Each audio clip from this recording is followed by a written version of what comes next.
Thank you, John, and good afternoon to everybody. The Bible contains 5 books that comprise what the Jews call the festival scroll. And they have chosen festivals throughout the year that they feel have some association with the book. Some of these associations make perfect sense, others perhaps less so.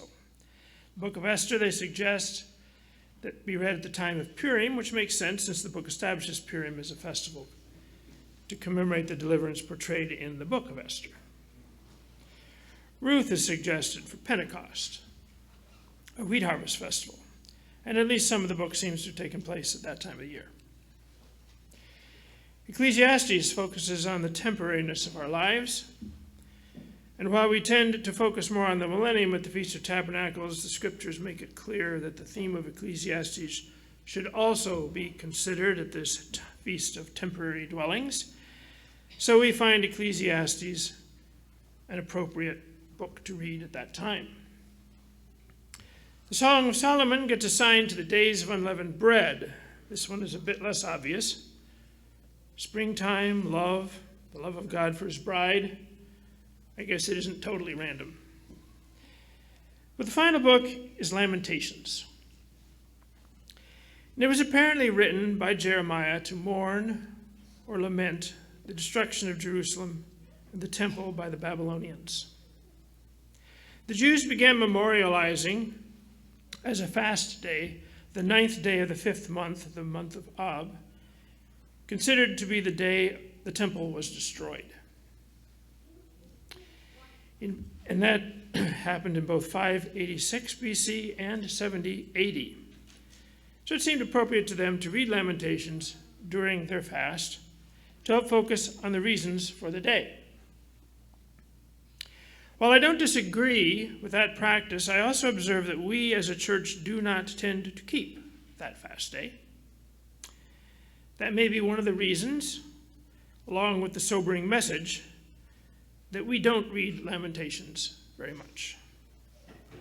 But I would like to suggest that there is another very appropriate time to focus on this book, because the message of Lamentations fits in very well with the trumpets of warning, plagues, and destruction of the Day of Trumpets, and the sobering reflection of our individual and national separation and need to return to God that we will observe on the Fast of Atonement.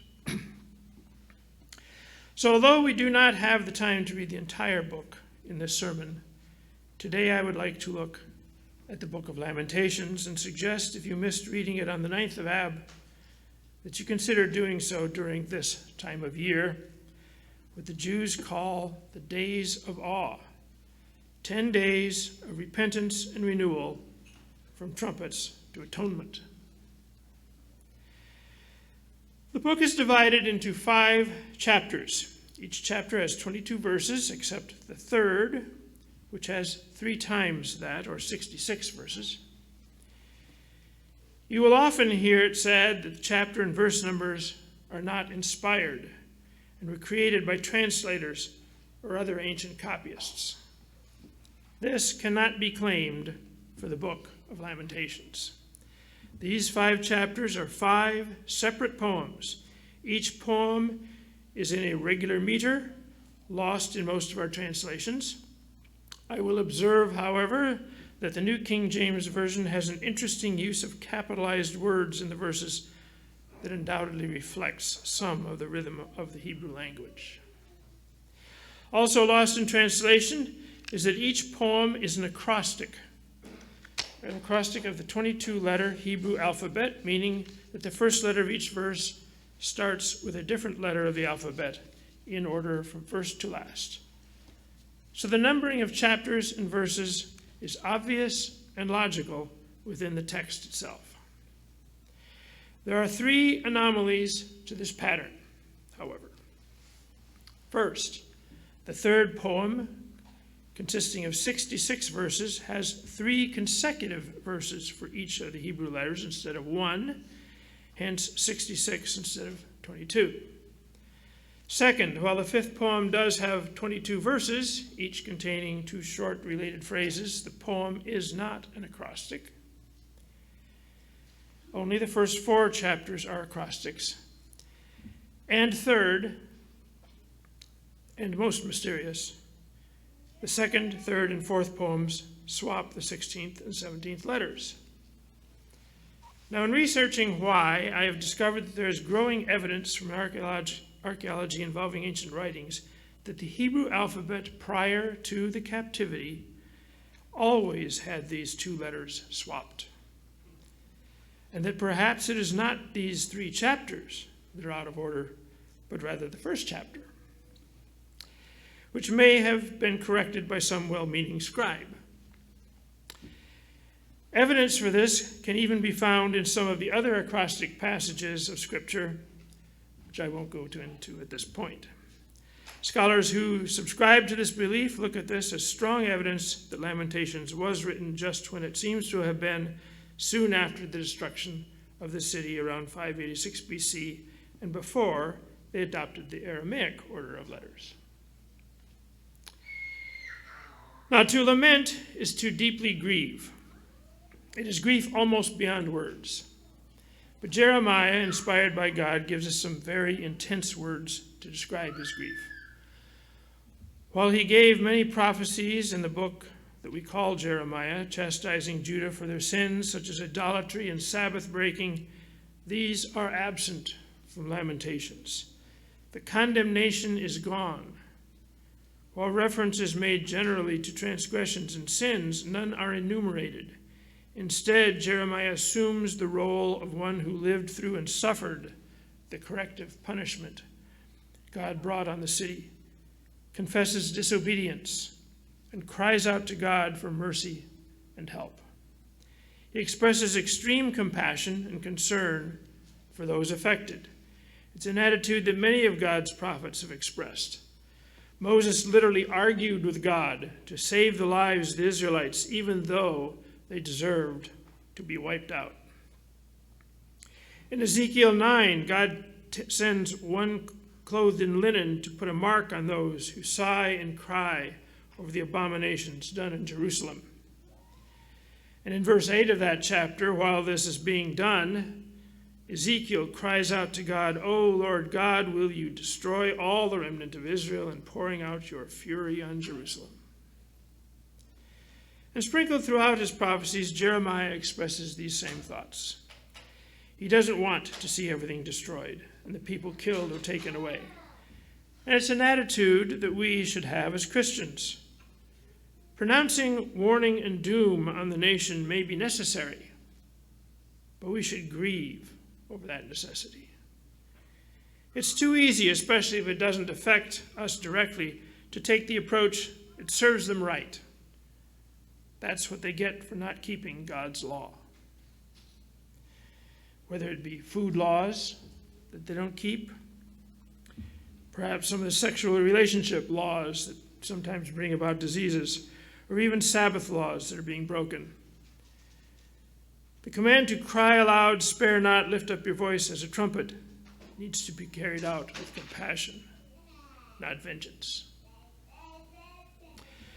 Lamentation starts with a third-person observation of the distress of the city. And we'll be spending almost all of our time in the book. In chapter 1, verse 1, it says, "How lonely sits the city that was full of people.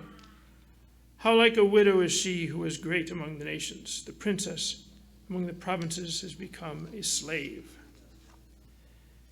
Now, while this is obviously Jerusalem, as we see in verse 7, we recognize that this lament does not just apply to Jerusalem in 586 when it was written.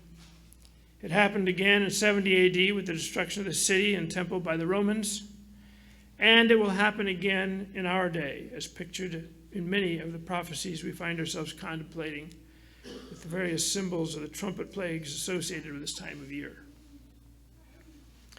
And not just for the actual city of Jerusalem, but our own large and capital cities as well. These laments are dual, just as prophecy is dual. In verse 5, we read that her adversaries have become the master, her enemies prosper, for the Eternal has afflicted her because of the multitude of her transgressions. Her children have gone into captivity before the enemy. So we hear the reason for the punishment: transgressions. In verse 9, her uncleanness is in her skirts. She did not consider her destiny. Therefore, her collapse was awesome. She has no comforter. O Eternal, behold my affliction, for the enemy is exalted. What was Jerusalem's destiny? She was supposed to be the example city in the whole world, an example of God's way of life. And she will yet be made to fulfill that role. She also didn't consider what her destiny would be if she refused to obey God. With verse 12, we begin a first-person address to the reader about the situation, seemingly from the city itself. It starts out in verse 12, it says, "Is it nothing to you, all you who pass by? Behold and see if there's any sorrow like my sorrow, which has been brought on me, which the Eternal has inflicted in the day of his fierce anger."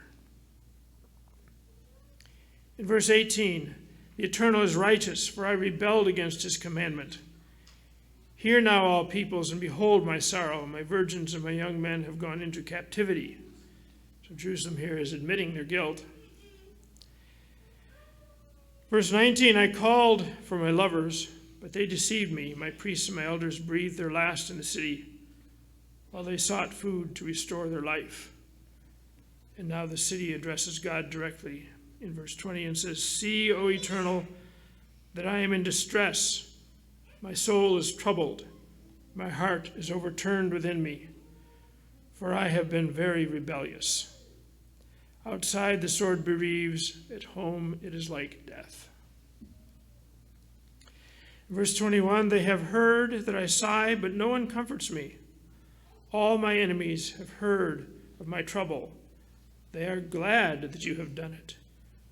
Bring on the day you have announced, that they may become like me." Well, what is this day that was announced?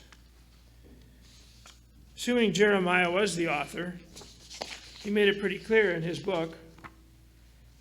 Turn to Jeremiah 25. This is one of the few times that we'll be leaving Lamentations, so you might make sure you have an easy way to get back. Jeremiah 25 is an entire chapter dealing with this subject. I'll just read a few verses from it, beginning in verse 11. Jeremiah 25, "And this whole land shall be a desolation and an astonishment, and these nations shall serve the king of Babylon 70 years. And it shall come to pass when 70 years are accomplished that I will punish the king of Babylon and that nation, says the Eternal, for their iniquity, and the land of the Chaldeans, and will make it perpetual desolations. And I will bring upon that land all my words which I have pronounced against it, even all that is written in this book which Jeremiah has prophesied against all the nations." In verse 29, "For behold, I begin to bring calamity on the city which is called by my name. And should you be utterly unpunished," talking to these other nations, including Babylon, "you shall not be unpunished, for I will call for a sword on all the inhabitants of the earth, says the Eternal of hosts." The entire chapter is quite interesting, listing all the nations of the world at that time and the punishment that they will receive. It's not just Israel that's being dealt with. And we think in terms of this, of the day of the Lord at the end of time, when the same thing will happen. Israel will be punished perhaps in the time of Jacob's trouble, and then the day of the Lord where God intervenes and punishes the whole world before the return of Jesus Christ. Back to Lamentations. The chapter concludes in verse 22 by saying, "Let their wickedness come before you, and do to them as you have done to me, for all my transgressions, for my sighs are many, and my heart is faint." And so we see here Jeremiah expressing the same things that he had been asked to prophesy, and that these would come to pass. The second poem begins with a description of God's anger and the punishment he unleashed on the city. destroying their houses, palaces, strongholds of protection, and even their place of worship, the temple. Starts out in verse 1, how the Lord has covered the daughter of Zion with a cloud in his anger.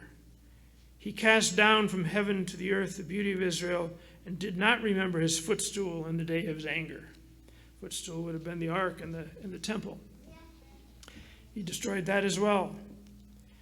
The Lord has swallowed up and has not pitied all the dwelling places of Jacob. He has thrown down in his wrath the strongholds of the daughter of Judah. He has brought them down to the ground. He has profaned the kingdom and its princes. He has cut off in fierce anger, and it goes on, each verse describing something about the fury of God or the indignation that he's expressing as he destroys the strongholds of the nation as well as its temple. We need to go on this way until verse 9. And with verse 10, we begin another lament for the people of the city. I'm going to go right down to verse 13, however.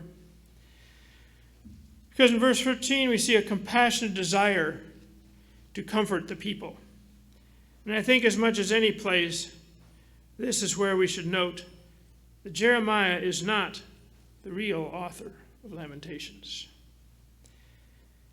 Lamentations can be seen as a cry from God himself. And verse 13 says, how shall I console you? To what shall I liken you, O daughter of Jerusalem? What shall I compare with you, that I may comfort you, O virgin daughter of Zion? For your ruin is spread wide as the sea. Who can heal you? It reminds us of some of the thoughts that Jesus had when he was here on the earth. I don't want to bother turning to all of them, but there are 3 of them that show up in the book of Luke. And I'll just read them. I'm sure you're familiar with them. In Luke 13:34, Jesus said, Jerusalem, Jerusalem, which kill the prophets and stone them that are sent unto you. How often would I have gathered your children together as a hen does gather her brood under her wings, and you would not.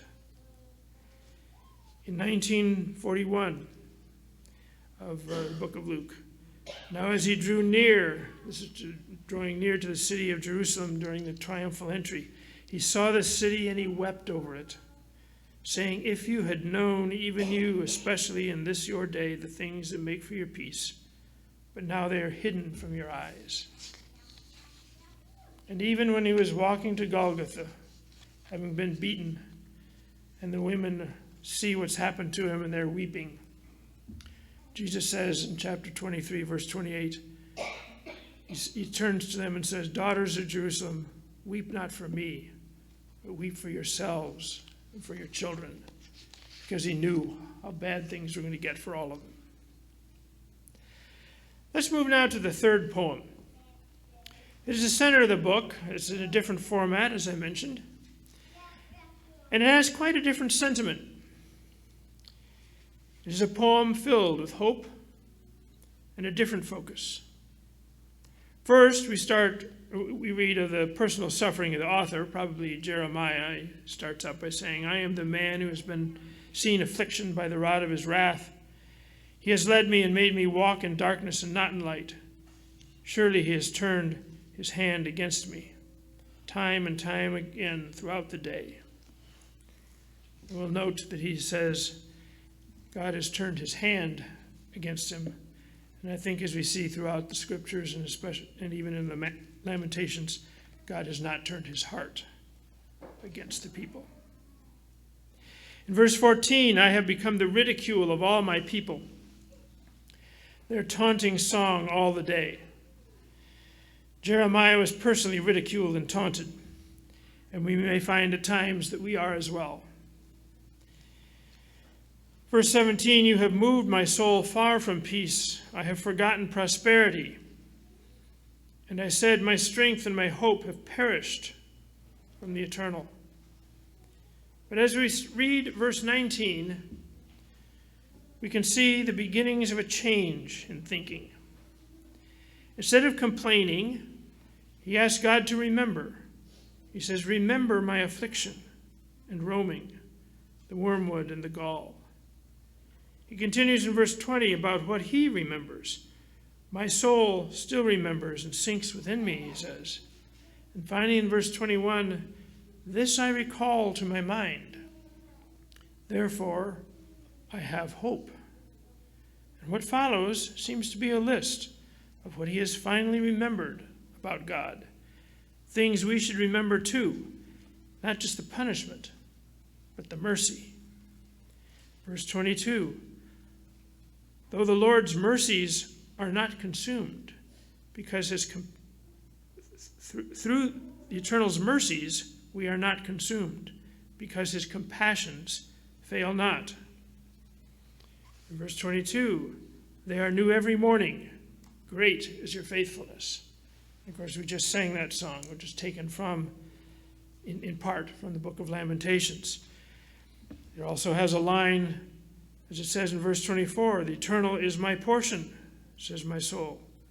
Therefore, I hope in him. The poem continues, the Eternal is good to those who wait for him, to the soul who seeks him. It is good that one should hope and wait quietly for the salvation of the Eternal. There's much hope in this passage. It is good for a man to bear the yoke in his youth.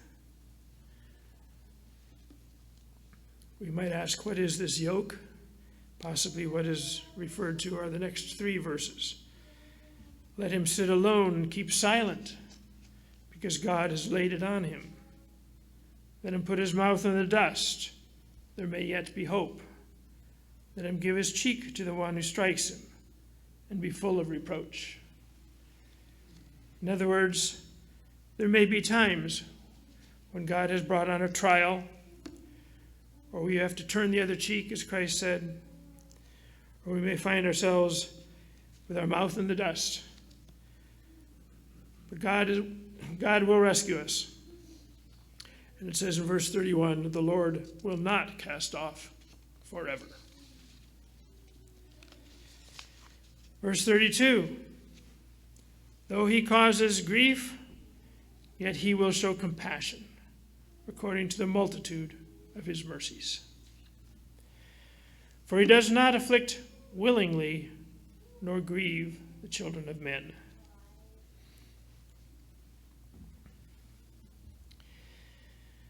Then in verse 34, it says, to crush under one's feet all the prisoners of the earth, to turn aside the justice due a man before the face of the Most High, or subvert a man in his cause, the Lord does not approve.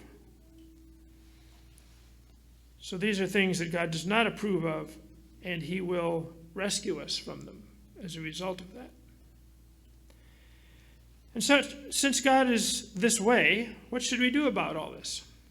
Well, in verse 37 it says, who is he who speaks and it comes to pass when the Lord has not commanded it? The Babylonians did not destroy Jerusalem because that was their desire. It was because God desired it to be done. Otherwise, they would not have succeeded. Verse 38, is it not from the mouth of the Most High that woe and well-being proceed? God is in charge. All happens according to his will.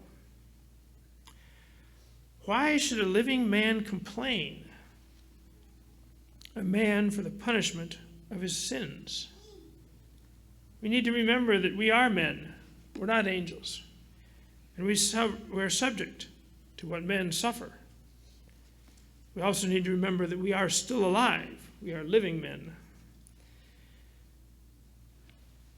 And even though we may suffer from some trial or punishment for what we brought on ourselves, we should just quit complaining. We did it to ourselves. Verse 40, let us search out and examine our ways, turn back to the Eternal. Reminiscent of these examining yourself before Passover, but also examining ourselves before the Day of Atonement. We're not fasting just to go hungry. We need to be looking at our lives and what we've been doing or not doing that needs to change. Verse 41, let us lift our hearts and hands to God in heaven. Verse 42 to 54 is an admission of guilt and complaint over his punishment. It's a return to some of the despair in some sense. But then in verse 55, we come back to the hope. Hope in God. I called on your name, O Eternal, from the lowest pit. You have heard my voice. Do not hide your ear from my sighing, from my cry for help. We know that God does hear our pleas. And in verse 57, you drew near on the day I called on you and said, do not fear. He hears our plea, but he also comforts us. O Lord, you have pleaded the case for my soul.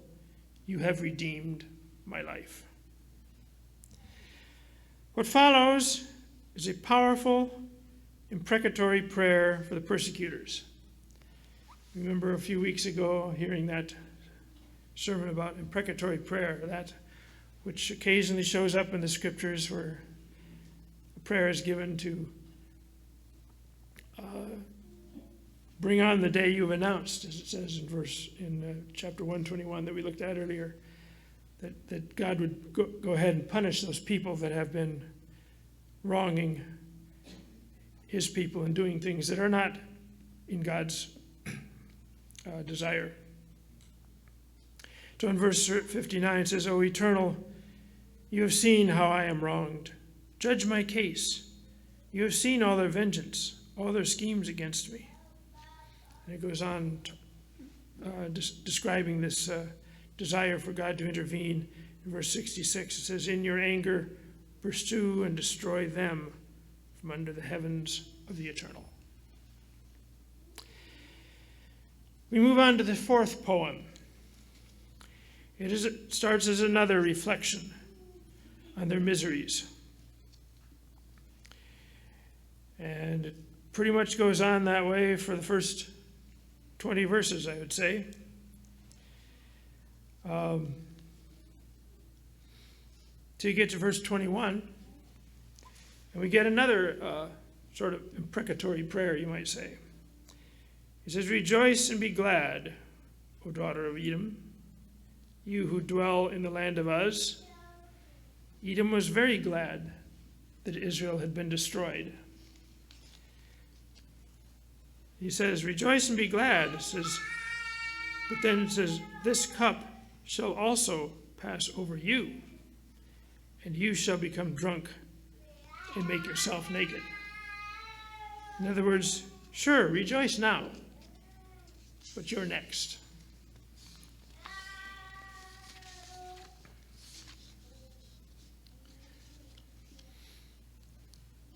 Then it continues in verse 22. The punishment of your iniquity is accomplished, O daughter of Zion.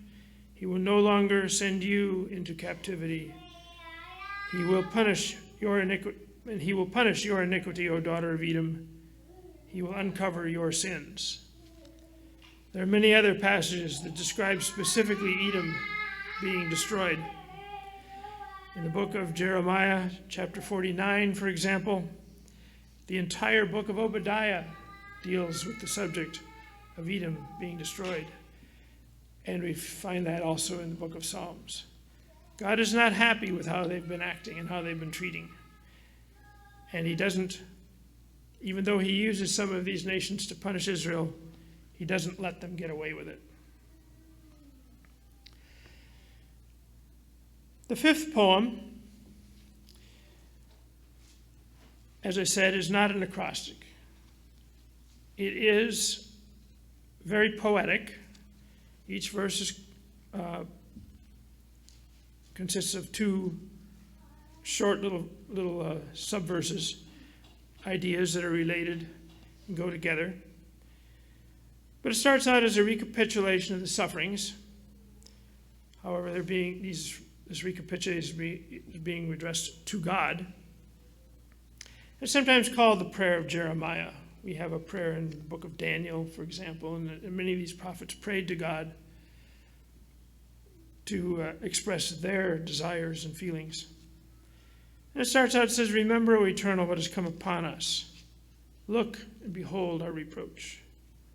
Our inheritance has been turned over to aliens, and our houses to foreigners."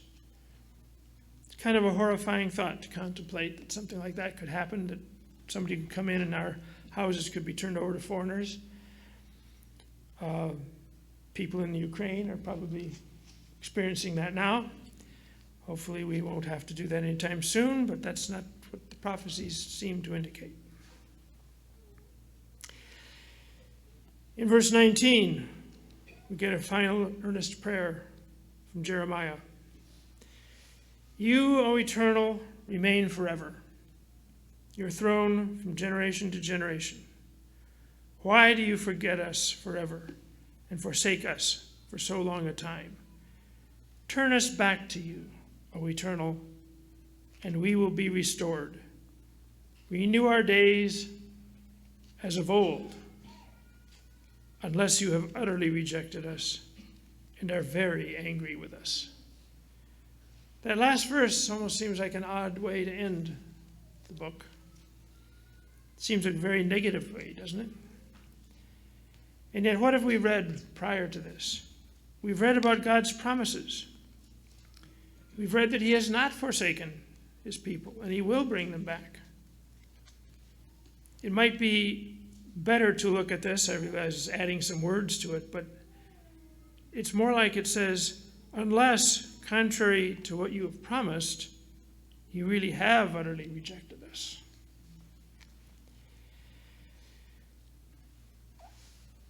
Book of Ecclesiastes in chapter 7. Chapter 7, verse 2 says, "It is better to go to the house of mourning than to go to the house of feasting. For that is the end of all men, and the living will take it to heart. Sorrow is better than laughter, for by a sad countenance the heart is made better."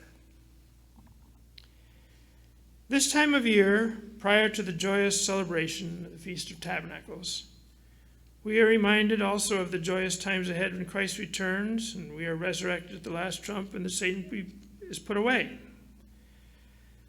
and allowing peace to reign on the earth. But also this time of year, we picture some of the more sobering aspects of trumpets and the Day of Atonement.